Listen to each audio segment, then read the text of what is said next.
ഞാൻ ഏറ്റവും കൂടുതൽ ശ്രദ്ധിച്ച ഒരു കാര്യം ഒരു ബോഡി ലാംഗ്വേജ് ആണ്. അതായത് ത്രൂ ഔട്ട് ഉണ്ടായിരുന്ന ഒരു ബോഡി ലാംഗ്വേജ്. കാരണം ഈ ഒരു കാലഘട്ടം നമുക്ക് യൂട്യൂബിൽ പോലെ അടിച്ചാൽ കിട്ടുന്നില്ല റെഫറൻസ് ആയിട്ടൊന്നും. പിന്നെ ഇങ്ങനത്തെ ഒരു പടം ഭയങ്കര ലക്കായിട്ടാണ് എനിക്ക് വന്നതിലേ കാണുന്നത്. സെറ്റ് ആയതാണ്. എനിക്ക് ഭയങ്കര എഫർട്ട്ലെസ് ആയിരുന്നു. ഞാനൊരു പോയിന്റിൽ മറന്നാൽ പോലും അവരത് പിടിച്ച് കണ്ടിന്യൂറ്റി അവർ പിടിച്ച്. എന്നോടൊരു ഡെമോ അയക്കാനാണ് പറഞ്ഞത്. ഡെമോ അയച്ച് എനിക്ക് പടം എന്റെ കയ്യിലാക്കണം. മൂന്നാമത്തെ സോങ് ആണ് ആക്ച്വലി ഞാൻ കൊടുത്ത ഡെമോ. ഇൻസ്ട്രുമെന്റ്സ് OT ടീം ഉണ്ടായിരിക്കണത് ഒരു ബക്കറ്റിന്റെ അകത്താണ്. ഒരു കുറച്ച് കസ്റ്റമായി അതൊക്കെ ഡിഗർഡു എന്ന് പറഞ്ഞൊരു ഇൻസ്ട്രുമെന്റ് ഉണ്ട്. ട്രൈബൽ സ്വഭാവം. ക്രിസ്റ്റോ 2 പണി എക്സ്ട്രാ പഠിച്ച് പ്ലംബിംഗ് പുതിയ ഇൻസ്ട്രുമെന്റ് ഉണ്ടാക്കി.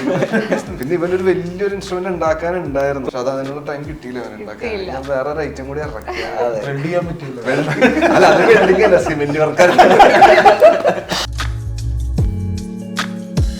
മാല മമ്മൂക്ക ഇട്ടേക്കുന്ന മാല മമ്മൂക്കയുടെ ഒരു സജഷൻ ആയിരുന്നു. പക്ഷെ ആ മാല ഫസ്റ്റ് ഡേ ഷൂട്ട് വരെ അത് കണ്ടിട്ടില്ല. ഇറങ്ങി വരുമ്പോ ഈ മാലയൊക്കെ ഇട്ടിട്ടും മേൽമുണ്ടൊക്കെ ഇട്ടിട്ടാണ് ഇറങ്ങി. അപ്പോഴാണ് ഇങ്ങനെ ഇറങ്ങി. ഞാനത് ഡെയിലി അത് പോയി വിറ്റ്നസ് ചെയ്യാൻ എനിക്ക് ഭയങ്കര ഇഷ്ടമാണ്. അത് നമുക്ക് ഇറങ്ങി വരുന്നത് കാണാൻ നല്ല രസമാണ്. ക്യാരക്ടറായിട്ട് ഇങ്ങനെ വന്ന് സെറ്റില്.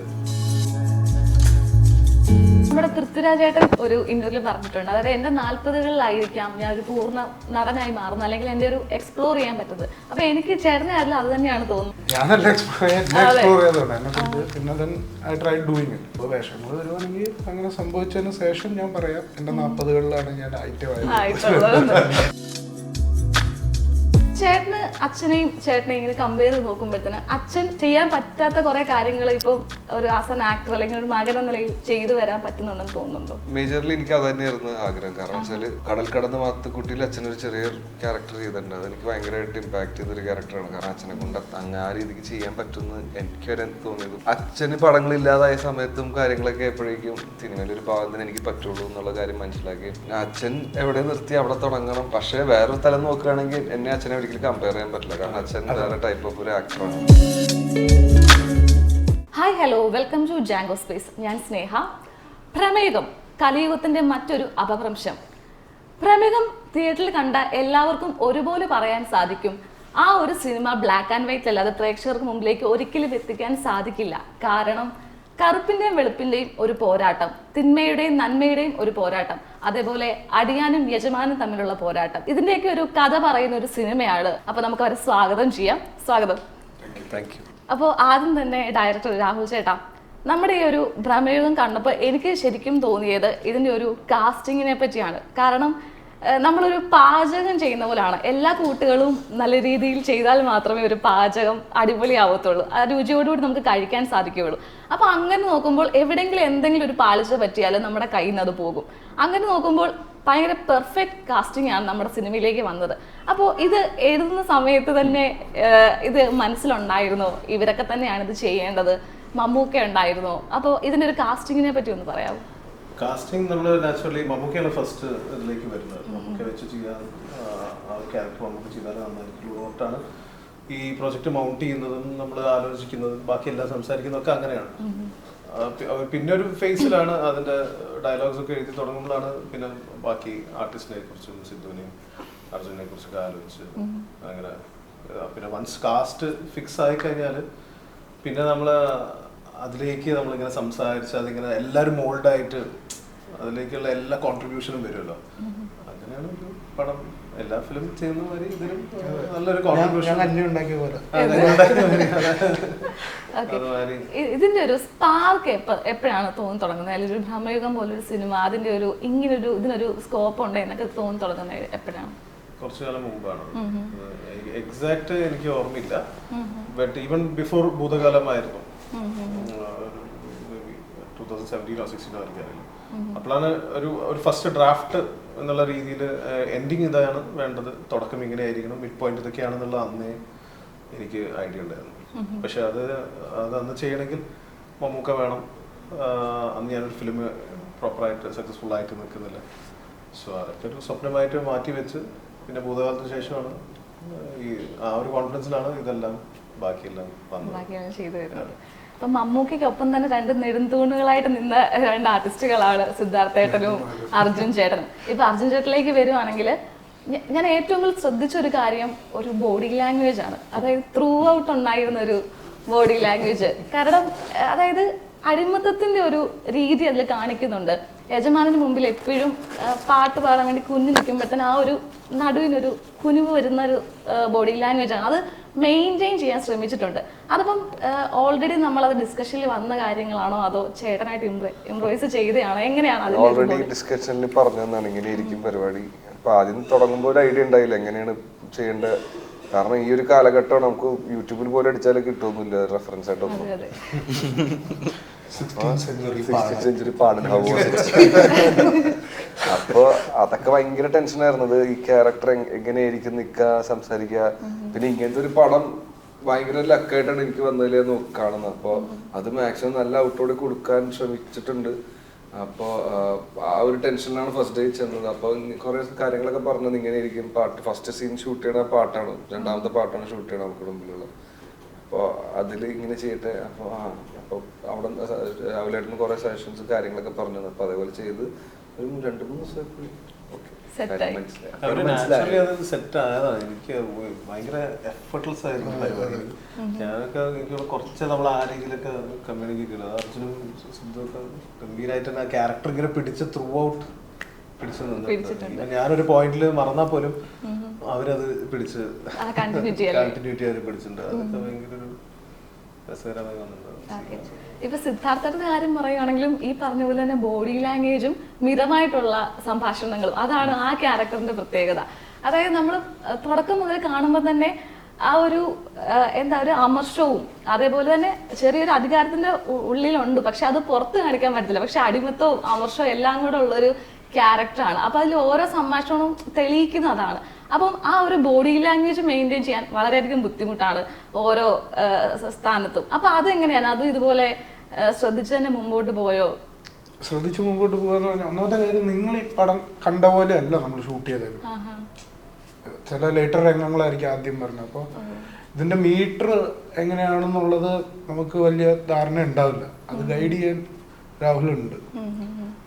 സോ മേ ബി ആ ഇതിലായിരിക്കാം നിങ്ങൾക്ക് ആ ബോഡി ലാംഗ്വേജും സാധനമൊക്കെ കറക്റ്റായിട്ട് തോന്നിയത് അങ്ങനെയായിരിക്കും. അപ്പോൾ നമ്മൾ ചെയ്യുമ്പോൾ ഇറ്റ് മൈറ്റ് അടുക്കളയിലെ പെരുമാറ്റമൊക്കെ ആണെങ്കിൽ അത് ഇങ്ങനെ കെയർലെസ് ആയിട്ടും ആ അവിടുത്തെ ഒരു വൃത്തിയില്ലായ്മയും അതിൻ്റെ ഒരു സാധനമൊക്കെ ആയിട്ട് കോൺട്രിബ്യൂട്ട് ചെയ്യാനുള്ളൊരു സാധനം ഉണ്ടായിരുന്നു. അപ്പോൾ നമ്മളതങ്ങനെ ചെയ്യുന്നു.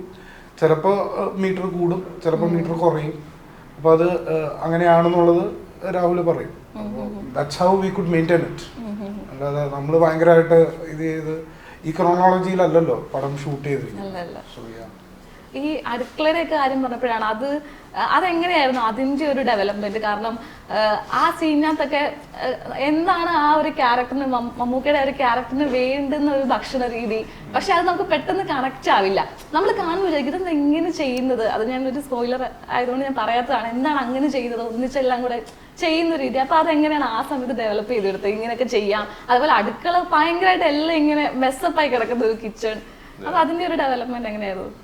അതിന്റെ സെറ്റിംഗ്, ആ ഒരു മൂഡ് ക്രിയേറ്റ് ചെയ്യുക എന്നുള്ളതാണ്. ആ ക്യാരക്ടർ അവിടെ ആ സ്പേസിൽ സംസാരിക്കണം, അവിടെ കുക്ക് ചെയ്ത് ആക്ടിവിറ്റി ചെയ്യണമെങ്കിൽ അതുമാതിരി ഒരു സെറ്റിംഗ് വെരി റോ ആയിട്ട് ആക്ടിവിറ്റി അത് അപ്പൊ ഡിസൈൻ ചെയ്യുന്നതാണ്. സീൻ ചെയ്യുമ്പോൾ മച്ചാൻ ഇങ്ങനെ വരുന്നു, ഇത് ചെയ്യുന്നു, പിന്നെ ഇവിടുന്ന് പോയി മറ്റേ സാധനം എടുത്ത് ഇത് എറിയുന്നു, ഇത്. അപ്പൊ ഇതിന്റെ ഇടയിൽ ഈ ഡയലോഗ്സും സാധനമൊക്കെ ആ പ്ലേ അവിടെ വർക്ക്ഔട്ട് ചെയ്യണം. അപ്പോഴാണ് സംഭവിക്കുന്നത്. So it happen good. ഇങ്ങനെയൊക്കെ ഇത്ര റോ ആയിട്ട് ചെയ്യാം, അത്ര റോ ആയിട്ട് ചെയ്യാം. ഇപ്പൊ മ്യൂസിക്കിലേക്ക് വരുമ്പോൾ എനിക്ക് പേഴ്സണലി തോന്നിയൊരു കാര്യം, നമ്മൾ ആ പടം വളരെ സൈലന്റ് ആയിട്ട് പോകുന്നൊരു പടമാണ്. കാരണം സംഭാഷണങ്ങളിലൂടെയാണ് പോകുന്നത്.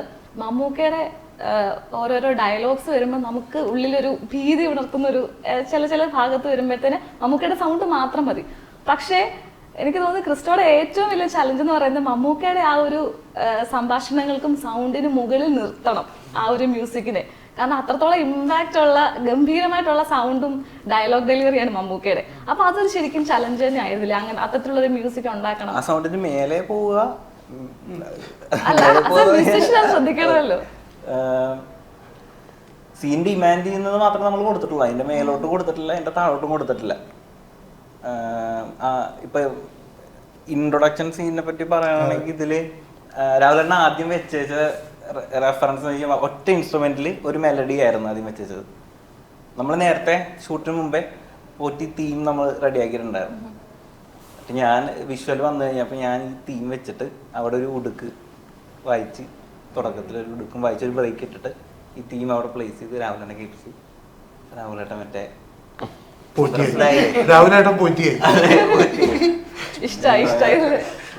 എല്ലാ സ്ഥലങ്ങളിലും. പിന്നെ രാഹുലേട്ടൻ്റെ കോള് ഭയങ്കര പുള്ളി ഇപ്പൊ വേണ്ട എന്ന് പറയുന്നതും ഇത് ശരിയാണെന്ന് പറയുന്നത് അത് എനിക്ക് എൻ്റെ ജഡ്ജ്മെന്റും കൂടി കുറച്ചും കൂടെ കറക്റ്റായിട്ട് കിട്ടുന്നത് രാഹുലേട്ടൻ്റെ കോളും കൂടി വരുമ്പോഴാണ്. കൃഷ്ണൻ ആ വേൾഡ് ഭയങ്കരമായിട്ട് മനസ്സിലായി. അതാണ് അതില് അതിന്റെ സെറ്റിംഗ് ഭയങ്കരമായിട്ട് മനസ്സിലായി. ക്യാരക്ടർ സ്കെച്ച് നമ്മൾ ആദ്യം കുറെ ഡിസ്കസ് ചെയ്തപ്പോൾ തന്നെ കൃഷ്ണന് പരിപാടി പിടികിട്ടി. പിന്നെ എനിക്ക് കൃഷ്ണൻ അയച്ചിരുന്ന ഓരോ സാധനങ്ങൾ ഇങ്ങനെ വാട്സാപ്പ് ഇങ്ങനെ ഓരോന്ന് അയച്ചിരുമ്പോൾ തന്നെ ഞങ്ങൾ എല്ലാവരും ഡിസ്കസ് ചെയ്യുന്ന കാര്യം പറയും, പരിപാടി കിട്ടിയിട്ടുണ്ട്. ആ ഒരു സെറ്റപ്പ് മനസ്സിലായെന്നുള്ളത്. അത് മ്യൂസിക് ഭയങ്കരമായിട്ട് എൻഹാൻസ് ചെയ്തിട്ടുണ്ട്.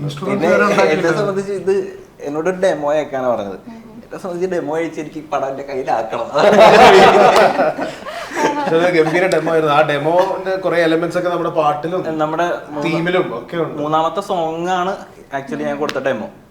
അതിലാ ആദിത്യനില്ലാന്ന് പറഞ്ഞ സോങ്, അതിലാ വോക്കൽ ഒഴിച്ചു കഴിഞ്ഞാൽ ബാക്കിയായിരുന്നു ഞാൻ കൊടുത്ത ഡെമോ. അതിന്റെ വോക്കല് നമ്മള് നമ്മള് കുറച്ച് ഇൻസ്ട്രുമെന്റ്സ് സൗണ്ട് വേണേ പറയാം. നമ്മളാ പോറ്റി തീം ഉണ്ടായിരിക്കണത് ഒരു ബക്കറ്റിന്റെ അകത്താണ്. ഒരു 2 ബക്കറ്റ്, ഒരെണ്ണം മറ്റേ എണ്ണ ക്യാനില്ലേ, ഓയിൽ ക്യാൻ, ഇതിന്റെ ക്യാനിന്റെ നടുക്ക് നമ്മള് 2 സ്ട്രിങ്സ്, ഗിറ്റാറിന്റെ 2 സ്ട്രിങ്സ് ടൈറ്റ് ചെയ്ത് കെട്ടി. അതുപോലെ ഒരു പ്ലാസ്റ്റിക് ബക്കറ്റിൽ നേരെ പകുതിയായിട്ട് ഒരു സ്ട്രിങ് മേളിൽ കൂടി വെച്ചു. എന്നിട്ട് ഇതിൽ നമ്മൾ ബോയും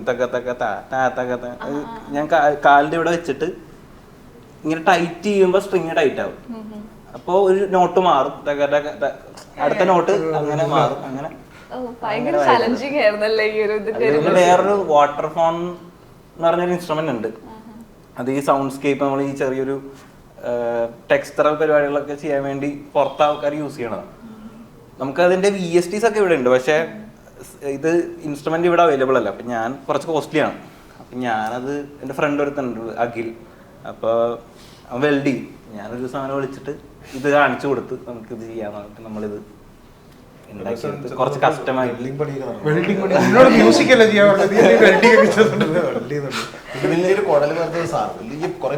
അതൊക്കെ ഡിഗർഡു എന്ന് പറഞ്ഞൊരു ഇൻസ്ട്രുമെന്റ് ഉണ്ട്. ഈ കുറച്ച് ട്രൈബൽ സ്വഭാവം അങ്ങനെ നിൽക്കുന്ന ഇൻസ്ട്രുമെന്റ്. നമ്മൾ അതിനെ എന്ത് ചെയ്യുന്ന വെച്ച് കഴിഞ്ഞാൽ യൂഷ്വൽ ഡിഗർഡു അല്ലാതെ അതിനെ കുറച്ചധികം വലിപ്പത്തില് എൻഡിലോട്ട് വരുന്നതോറും വലിപ്പം കൂടി ഈ ഒരു വലിപ്പത്തിൽ പൈപ്പ് വരുന്ന രീതിയിൽ 3 നീളത്തില് പൈപ്പ് കണക്ട് ചെയ്ത് എന്നിട്ട് ഞാൻ മറ്റേ അടുപ്പിൽ കൊണ്ടുപോയി ചൂടാക്കി തിരിച്ച് ക്രിസ്റ്റോ 2 പണി എക്സ്ട്രാ പഠിച്ച് പ്ലംബിംഗ് പഠിച്ച്. എന്നിട്ട് ഈ ഡിഗറിന്റെ ആകുമ്പോൾ കുറച്ചും കൂടെ ഭയങ്കര ബേസ് ലോന്റെ ഉള്ളൊരു സൗണ്ട്സ് ആയിരുന്നു അതിൻ്റെ അകത്ത് വന്നത്. ഇപ്പൊ മമ്മൂക്കയിലേക്ക് വരുമ്പോഴത്തേക്കിന് എനിക്ക് ഒരു പ്രത്യേകത തോന്നി, ആ ക്യാരക്ടറിൽ ഏറ്റവും പ്രത്യേകത തോന്നിയതാണ് മാല. മമ്മൂക്ക ഇട്ടേക്കുന്ന മാല. അതെനിക്ക് തോന്നുന്നു അതില്ലെങ്കിൽ ആ കൊടുമൺ പോറ്റി എന്നുള്ള ക്യാരക്ടർ കംപ്ലീറ്റ് ആവില്ലെന്ന് എനിക്ക് തോന്നി. അപ്പൊ അത് അങ്ങനെ തന്നെ മനഃപൂർവ്വം ആ ഒരു മാലയൊക്കെ മാല മമ്മൂക്കയുടെ ഒരു സജഷൻ ആയിരുന്നു. അതായത് മമ്മൂക്ക തന്നെ നമ്മൾ മേക്കപ്പ് ട്രയൽ ടെസ്റ്റ് ചെയ്യുമ്പോൾ പുള്ളിക്ക് തന്നെ തോന്നി ഓക്കെ ബെയർ ബോഡിയാണ്, അപ്പൊ എന്തെങ്കിലും ഒരു എലമെന്റ് കൂടെ വേണം എന്ന് പറഞ്ഞാൽ അങ്ങനെ മമ്മൂക്ക സജസ്റ്റ് ചെയ്തതാണ് ആ മാല. പക്ഷെ ആ മാല ഇങ്ങനെ സംസാരിച്ച് നമ്മളതിങ്ങനെ ചെയ്യാം എന്നല്ലാണ്ട് ഞാൻ ഫസ്റ്റ് ഡേ ഷൂട്ട് വരെ അത് കണ്ടിട്ടില്ല. ഫസ്റ്റ് ഡേ ഷൂട്ടിൽ മമ്മൂക്ക മേക്കപ്പ് ചെയ്യാൻ വേണ്ടി ക്യാരവാനിലേക്ക് പുള്ളിലേക്ക് പോയപ്പോൾ ഞാൻ വെയിറ്റ് ചെയ്യണോ നമുക്ക് അത് മേക്കപ്പ് ഇട്ട് കഴിഞ്ഞിട്ട് ഇറങ്ങി വരുന്നത്. അപ്പോൾ ഇറങ്ങി വരുമ്പോൾ ഈ മാലയൊക്കെ ഇട്ടിട്ടും മേൽമുണ്ടൊക്കെ ഇട്ടിട്ടാണ് ഇറങ്ങി. അപ്പോഴാണ് ക്യാരക്ടർ പോറ്റി ഇങ്ങനെ ഇറങ്ങി. ഞാനത് ഡെയിലി അത് പോയി വിറ്റ്നസ് ചെയ്യാൻ എനിക്ക് ഭയങ്കര ഇഷ്ടമാണ്. നമുക്ക് വന്ന മേക്കപ്പ് ടൈം കഴിഞ്ഞിട്ട് ഞാൻ ക്യാരവാൻ്റെ പുറത്തേക്ക് വെയിറ്റ് ചെയ്ത് നിൽക്കും. അത് നമുക്ക് ഇറങ്ങി വരുന്നത് കാണാൻ നല്ല രസമാണ്. അത് ക്യാരക്ടറായിട്ട് ഇങ്ങനെ വന്ന് സെറ്റിൽ വന്നിരിക്കുന്നത്, പിന്നെ അത് ആക്ട് ചെയ്ത് കാണുന്നത് നല്ല രസമാണ്. ഇതുപോലെ മമ്മൂക്കയുടെ വേറെ എന്തെങ്കിലും കോൺട്രിബ്യൂഷൻസ് ഉണ്ടായിട്ടുണ്ടോ ഇതേപോലുള്ള ഈ സിനിമയിലേക്ക്? ഡയലോഗ്സിലും ഒരുപാട് ബോഡി ലാംഗ്വേജസ് പ്രസന്റേഷനിലും ഒരുപാട് നമുക്കതായ ഒരു എഫേർട്ട് ഉണ്ടല്ലോ. നമുക്ക് നോർമലി അറിയാൻ പറ്റും. അതായത് ഏതൊരു മൂവി എടുത്താലും മമ്മൂക്കയുടേതായിട്ടുള്ള ഒരു ഇംപ്രവൈസേഷൻസും കാര്യങ്ങളും കയ്യിൽ നിന്ന് മമ്മൂക്ക തന്നെ ഇടാറുണ്ട്. അപ്പോൾ ഈ സിനിമയിൽ എപ്പോഴെങ്കിലും ഏതെങ്കിലും ഒരു സീനിൽ തോന്നിയിട്ടുണ്ടോ ഈ ഒരു സീൻ വിസ്മയിപ്പിച്ചിട്ടുണ്ട് മമ്മൂക്ക, അല്ലെങ്കിൽ ഞാൻ പറഞ്ഞതിൽ കൂടുതൽ മമ്മൂക്ക തന്നിട്ടുണ്ട് എന്ന് തോന്നിയിട്ടുണ്ടോ? തീർച്ചയായും ഒരുപാട് മൊമെന്റ്സ് അങ്ങനെ ഉണ്ടായിട്ടുണ്ട്. പക്ഷെ മാക്സിമം മമ്മൂക്ക ഇതേ പറഞ്ഞ പോലെ സ്ക്രിപ്റ്റിന് അത് സ്റ്റഡി ചെയ്ത് ഡെയിലി ആ ഡയലോഗ്സ് വായിച്ച് മാക്സിമം അതിൽ എന്തൊക്കെയുള്ള അതുമാതിരി തന്നെ പ്രസന്റ് ചെയ്യാനുള്ള രീതിയിൽ തന്നെ നോക്കുള്ളൂ. പക്ഷെ ചില പോയിന്റിൽ നമുക്ക് ഇത് ഇങ്ങനെ പറഞ്ഞാൽ കുറച്ചും കൂടെ നന്നായിരിക്കും പറയും. അതെ, അപ്പൊ സജഷൻ പറയുമ്പോൾ നമ്മളത് ഓക്കെ നല്ലതാണ്. പിന്നെ അത് പെർഫോം ചെയ്ത് കാണുമ്പോൾ നമ്മൾ അപ്പോൾ ശരിയാണ് മമ്മൂക്കയാണ് കറക്റ്റ് എന്നുള്ള ചില പോയിന്റ്സ് അടക്കം ഉണ്ടായിരുന്നു. ഇപ്പൊ ഇതിനു മുമ്പും ഡയറക്ടർ പറഞ്ഞിട്ടുണ്ട് നമ്മൾക്ക് ഏറ്റവും കൂടുതൽ ഇതിൽ വേണ്ടുന്ന ഒരു ഇമ്പോർട്ടന്റ് ഫാക്ടർ ഇതിന്റെ ഡയലോഗ്സ് ആണ്. കാരണം അങ്ങോട്ടോ ഇങ്ങോട്ടോ മാറ്റാൻ പാടില്ല, അത് പഠിച്ചിട്ട് തന്നെ വരണം എന്നുള്ളത്. അപ്പൊ എനിക്ക് അതേപോലെ തന്നെ ഇമ്പോർട്ടന്റ് ആയിട്ട് തോന്നിയതാണ് അർജുൻ ചേട്ടന്റെ അതിലുള്ള പാട്ടുകൾ. ഇപ്പോ ഇപ്പോഴത്തെ മലയാള സിനിമകളിൽ അങ്ങനെ അധികം ഈ ലിപ്സിംഗ് വെച്ചിട്ടുള്ളതും നമ്മൾ പാട്ട് പാടി അഭിനയിക്കേണ്ട സിനിമകൾ അധികം വരാറില്ല. പക്ഷെ ഇതിനകത്ത് ഇപ്പൊ പാട്ട് പാടി ചെയ്യേണ്ടത് വന്നു. അപ്പൊ ഞാൻ ശ്രദ്ധിച്ചത് അങ്ങോട്ടും ഇങ്ങോട്ടും ഒരു തരി പോലും മാറിയിട്ടില്ല ആ ലിപ്സിംഗ്. അപ്പം അത് എത്രത്തോളം അത് ശരിക്കും ആ സമയത്ത് നന്നായിട്ട് പഠിച്ച് പാടിയത് തന്നെയാണ്. എങ്ങനെ അത് ഉൾക്കൊണ്ട് പാടാൻ പറ്റും? ഫസ്റ്റ് ഷോട്ട് എനിക്ക് പാട്ടെല്ലാം എടുക്കാം നമ്മള്. രണ്ടാമത്തെ പാട്ട് തലേദിവസം പാട്ട് അയച്ചു ചേട്ടാ? ഇല്ല ഇല്ല, എനിക്ക് പൂമണി മാളിക ആദ്യം അയച്ചത്. ബാക്കിയെല്ലാം എനിക്ക് 2-3 ദിവസം മുമ്പ് അയച്ചു. ഒരു റഫ് അറിയാം. അപ്പൊ അതൊക്കെ വായിച്ച് പഠിച്ച്. പക്ഷെ കേരളത്തിലിരിക്കുമ്പോ ഷൂട്ടിനിടയിൽ ഞാൻ സ്പീക്കർ മേടിക്കണം. അപ്പൊ സ്പീക്കർ മേടിച്ചിട്ട് ഞങ്ങൾ 2 ചില്ലിങ്ങാണ്. അപ്പൊ ഞാൻ പറഞ്ഞു ചേട്ടാ പാട്ട് സീനാണിത്, ഒരു പാട്ട് കൊല്ലാൻ പറ്റാത്ത വാക്കുകളൊക്കെ ഞാൻ ഇങ്ങനെ പഠിക്കും, നീ വാ എന്നിട്ട് എന്നെ കൂട്ടിക്കൊണ്ട് പോയിട്ട് ഒരു 30-35 വട്ടി തന്നെ ഇട്ട് കേൾപ്പിച്ച് നീ കൂടെ പാടുന്ന ചിത്തേട്ടൻ പറഞ്ഞു. അങ്ങനെ പാടിയപ്പോഴേക്കും ഞാൻ ഉറക്കത്തിലേക്ക് വിളിച്ചിട്ട് പോകുമ്പോഴേ കണ്ടാൽ അങ്ങനെ പഠിപ്പിച്ച് ഞാൻ പോയി അഭിനയിച്ചു. അതാണ് ഇതിൽ ഈ പൂമണി മാളിക അല്ലാതെ ബാക്കി 2 സോങ്ങിലും താളമില്ല. അത് ഭയങ്കര ബുദ്ധിമുട്ടാണ് അത് ലിപ്സിങ്ങിന്. അത് ഞാനത് കറക്റ്റായിട്ട് ഞാൻ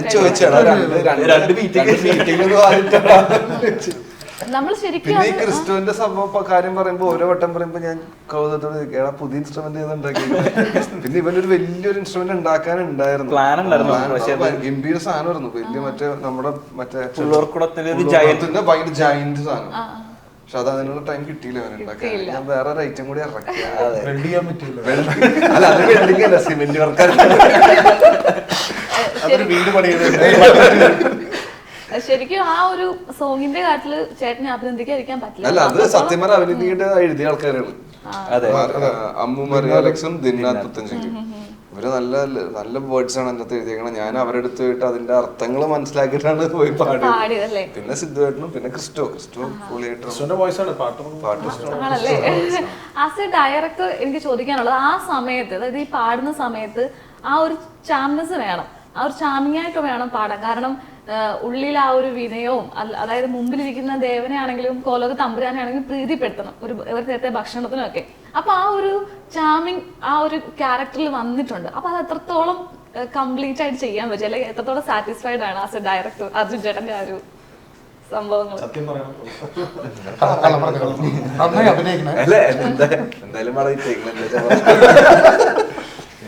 നല്ല രസമായി വന്നിട്ടില്ലേ പാട്ട്? ഭയങ്കര 2 വേർഷനാണുള്ളത്. ഇപ്പൊ തുടക്കം ഭയങ്കര ഹാപ്പിനെസ്സോടെയാണ് പാടുന്നത്. പിന്നീട് വേറൊരു മാനറിസവും ഒരു ക്യാരക്ടറാണ് ആ തേവൻ എന്ന് പറഞ്ഞ ക്യാരക്ടർ പാട്ട് പാടുമ്പോൾ. അതിൽ തന്നെ പാട്ടിൽ വേരിയേഷനിലുള്ള മാതിരി തന്നെ ആ ക്യാരക്ടറിലും ഇമോഷണലി ഭയങ്കര വേരിയേഷൻസ് ഉണ്ട്. ചെയ്തിട്ടുണ്ട്. ഇപ്പൊ സിദ്ധാർത്ഥേട്ടാ കഴിഞ്ഞ 22 വർഷങ്ങളായിട്ട് നമ്മുടെ മലയാളം ഇൻഡസ്ട്രിയിലുണ്ട്. ഒരു 10-13 സിനിമകളിൽ അഭിനയിച്ചു, 5 സിനിമകളും ഡയറക്റ്റ് ചെയ്തു. ഇപ്പോൾ നമ്മുടെ പൃഥ്വിരാജേട്ടൻ ഒരു ഇന്റർവ്യൂ പറഞ്ഞിട്ടുണ്ട്, അതായത് എൻ്റെ 40കളിലായിരിക്കാം ഞാൻ ഒരു പൂർണ്ണ നടനായി മാറുന്നത്, അല്ലെങ്കിൽ എൻ്റെ ഒരു എക്സ്പ്ലോർ ചെയ്യാൻ പറ്റുന്നത്. അപ്പൊ എനിക്ക് ചേട്ടനെ അതിൽ അത് തന്നെയാണ് തോന്നുന്നത്. കാരണം ഒരുപാട് സിനിമകൾ, ഇപ്പോൾ സ്പിരിറ്റിലെ ഷമീർ ആണെങ്കിലും അതേപോലെ നമ്മളിലെ ശ്യാം ആണെങ്കിലും ഒക്കെ നമ്മുടെ ഹൃദയത്തിനോട് തൊട്ട് നിൽക്കുന്ന ക്യാരക്ടേഴ്സ് ആണ്. അപ്പൊ അതേപോലെയാണ് നമ്മളുടെ ഈ ഒരു സിനിമയിലും. അപ്പം ചേട്ടന് തോന്നുന്നുണ്ടോ ഇപ്പോഴാണ് ഞാൻ എക്സ്പ്ലോർ ചെയ്ത് തുടങ്ങുന്നത്, അല്ലെങ്കിൽ ഇനിയും എനിക്ക് ഒരുപാട് ചെയ്യാനുണ്ടോ എന്നൊക്കെ തോന്നലുണ്ടോ? ഞാൻ എക്സ്പ്ലോർ ചെയ്ത് തുടങ്ങി, എന്നെ എക്സ്പ്ലോർ ചെയ്തതാണ്. ഞാനല്ല എക്സ്പ്ലോർ ചെയ്തോണ്ട് എന്നെ കൊണ്ട്. പിന്നെ then I tried doing it. So വേഷങ്ങൾ വരുവാണെങ്കിൽ അങ്ങനെ സംഭവിച്ചതിന് ശേഷം ഞാൻ പറയാം, എന്റെ 40കളിലാണ് ഞാൻ ഐറ്റമായത്. അതിന് തുടക്കമായിട്ട് തോന്നുന്നില്ല ഇപ്പോ? ആയിരിക്കാം. തുടക്കം നല്ലൊരു ഇമ്പാക്ട് ഉണ്ടാക്കിയിട്ടുണ്ട്. Feel good. ഇപ്പോ മ്യൂസിക് ഡയറക്ടറിലേക്ക് വരുമ്പോ ഇതുപോലെ ഒരുപാട് ഇന്റർവ്യൂസിൽ പറഞ്ഞിട്ടുണ്ട്, സുഷിൻ ചേട്ടന് കാല് പിടിച്ച് കൈ പിടിച്ചൊക്കെയാണ് ഒരു ചാൻസ് തേടി നടന്നത്. അപ്പൊ അതൊരുപാട് കഷ്ടപ്പെട്ടു, ഒരുപാട് അതിന്റെ ഓരോ കഷ്ടപ്പാടുകളെ പറ്റിയിട്ട് ഓൾറെഡി പറഞ്ഞിട്ടുണ്ട്. പക്ഷെ ഇപ്പം തിരിഞ്ഞു നോക്കി ഈ ഒരു മൊമെന്റിൽ വന്ന് നിൽക്കുമ്പോഴത്തേക്കിന് നമ്മൾ ഈ ഒരു മ്യൂസിക് ചെയ്തു, പ്രേക്ഷകരൊക്കെ ഏറ്റെടുത്തു. ഇപ്പൊ ഈ ഒരു സമയത്ത് സുഷിൻ ചേട്ടനോട് എന്തെങ്കിലും പറയാനുണ്ടെങ്കിൽ എന്തായിരിക്കും പറയാൻ പോകുന്നത്?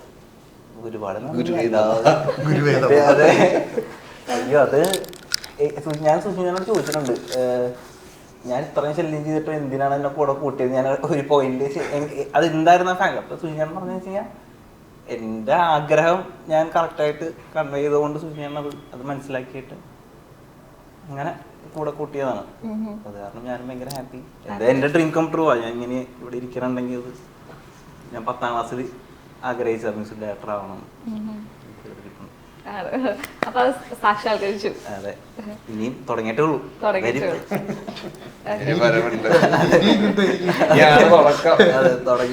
കഴിഞ്ഞ ഒരു 12 വർഷമായിട്ട് അർജുൻ ചേട്ടൻ നമ്മുടെ മലയാള സിനിമയിലുണ്ട്. ഇപ്പൊ ചേട്ടന്റെ കരിയർ നോക്കുവാണെങ്കിൽ ഒരുപാട് വ്യത്യസ്ത കഥാപാത്രങ്ങൾ ചെയ്തിരിക്കുന്നത്.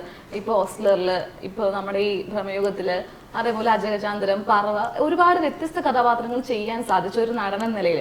ഇപ്പൊ അച്ഛന്റെ കാര്യം നോക്കുവാണെങ്കിൽ അച്ഛന്റെ കാലഘട്ടത്തില് അച്ഛനിലേക്ക് വന്ന കഥാപാത്രങ്ങൾ കൂടുതലും കോമഡി ക്യാരക്ടേഴ്സ് ആയിരുന്നു.